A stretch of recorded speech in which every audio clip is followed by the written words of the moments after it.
Welcome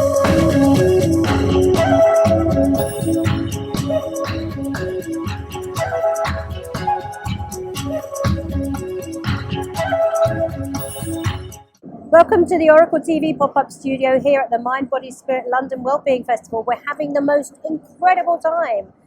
So Art Giser, we're so happy to meet you and that you've got time to talk to us. Can you tell us a little bit about what you're doing here at the festival, what's appealing to you? Maybe a little bit about yourself? Well, look, I'm a creator of something called Energetic NLP. Yeah. And it brings together NLP, or neurolinguistic programming, which is more logical based approach to human change and development. Very, very powerful. Yeah. And I've been a trainer in that field since the mid-'80s. I bring it together with intuition development, healing energy work, transformative energy work, and spiritual principles. That's really interesting because there has been a divide, I think, Right. in the past where, there was the spiritual healing, the very psychic, intuitive work. Some people go, oh no, I poo-poo that, and they want to have something very, very Right. logical. But I've felt that sometimes the traditional NLP work was a little bit soulless because I came from the more spiritual, intuitive side. Right. So it's wonderful that you've built this bridge. Have you found a lot of warmth and reception to it, or was there some resistance to it initially? Well, I mean, there's always some people that either they don't get it, or it's not interesting, or they think, oh, is it going to be some kind of woo-woo? But overall, I mean, I would say less resistance and more some people it's just not appealing to them, and other people who are going, finally, and this is exactly what we wanted. And part of what most people don't understand is when you work directly with energy and intuition, like if you're doing a healing or transformative work with somebody, if they have conscious or unconscious beliefs that are blocking it, either the energy will go back the way it was, or it'll never really change. Yeah. So what I realize is, I can go into more NLP mode if necessary and really do things to help them become aware of the beliefs, change them. Then when I switch back to the energy mode, all of a sudden huge things can happen. And on the other side, sometimes you're doing something with NLP, but it's not really hitting the full person. It's not recognizing the spiritual nature of the person. And then adding in the energy part to the NLP made it much more incredible. So I try to cherry pick and take the best of both. Yeah, that is really interesting. So the thing about limiting beliefs is that they're often so hidden that the client isn't aware that they've got them. Right. They're asking for a change in result. Does it take a lot of work to get to these hidden beliefs if people aren't conscious of them? No, not necessarily, because they don't necessarily have to become conscious of them. In Energetic NLP, we help the person tap into their inner wisdom and their spirit. And often their inner wisdom and spirit will identify the beliefs, and we may not even ever need to make them conscious. The only time they need to be conscious is if it's something that they actually consciously believe too, and then they need to make choices. But if it's something that's unconscious and their own inner wisdom goes, get rid of it, then we don't have to analyze it. People are so trained nowadays, they think they have to analyze it and know exactly and that in what itself it was. is a limiting belief, isn't it? Huge. It's a huge limiting belief. If you say to somebody you can clear this really quickly, they'll be like, I don't reckon I can, because it must be really difficult. Exactly. It has to. But at the same time, it can be like that, can't it? I remember years ago I had a client, and we did a really powerful session. She came back in 2 weeks. She goes, I really enjoyed the session, but I don't see how it could have changed my life. But everything's different. You say, go figure. So I went, well, maybe everybody else went and had the session. She laughed, But the thing about limiting beliefs, not only are people not aware of them, but some of them they don't recognize as beliefs. It's just like the work hard and struggle. It's like, it doesn't have to be a struggle, or I don't have to consciously analyze it to death. And I used to be I managed a research lab in reproductive endocrinology for a medical school in San Francisco. And I have a strong logical part. I love my logical part, but logical parts are limited. And in energetic NLP, we embrace logic, but we seek to go way beyond it. Yes, absolutely. Not be limited by it. I think we can all sometimes fall foul of that kind of thing that says you must work really hard and struggle a little bit just to justify doing what you love, you know. And I've done that myself. And then sometimes I go, you know what? It is allowed to be easy. Right. You're meant to do it. It's okay. And another thing that's funny to me is people will go, well, energy work isn't scientific. And I'll go, first of all, whether science can explain something or not isn't what makes it scientific. Cosmic rays have always been scientific, but nobody could explain them until 100 years ago. They weren't non-scientific before that. Or they'll go, well, I can't believe in invisible energies. And I'll go, well, how about gravity? It affects everything in your life. It's invisible. Scientists still don't understand it. I mean, Einstein said it's a curve in space-time, whatever that means.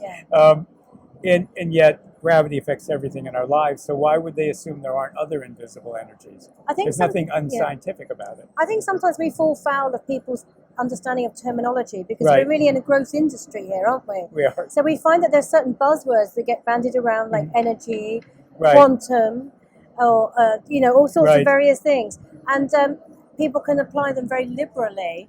And then someone can come along who maybe studied a very sort of scientific thing to do with that word and might go, no, that's no good because it's inaccurate. But people are searching for a word to describe what it is that they're doing. Do you think that? Yeah, so we get these misunderstandings arising, I think.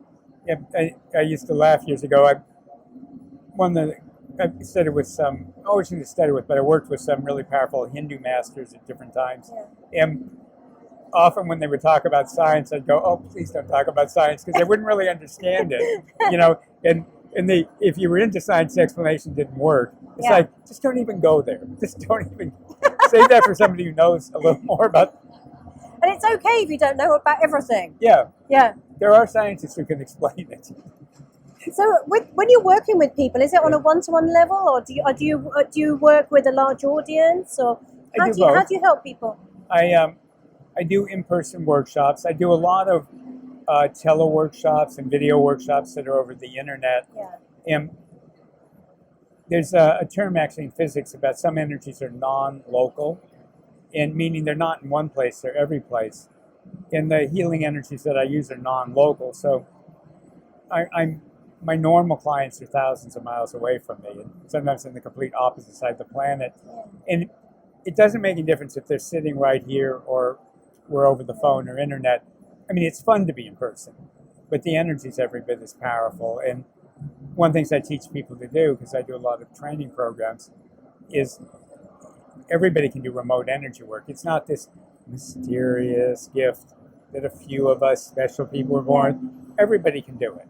Every single human, and not everybody wants to or cares, but the people that are intrigued by it, all this energy healing and psychic phenomena stuff, is everybody can do it.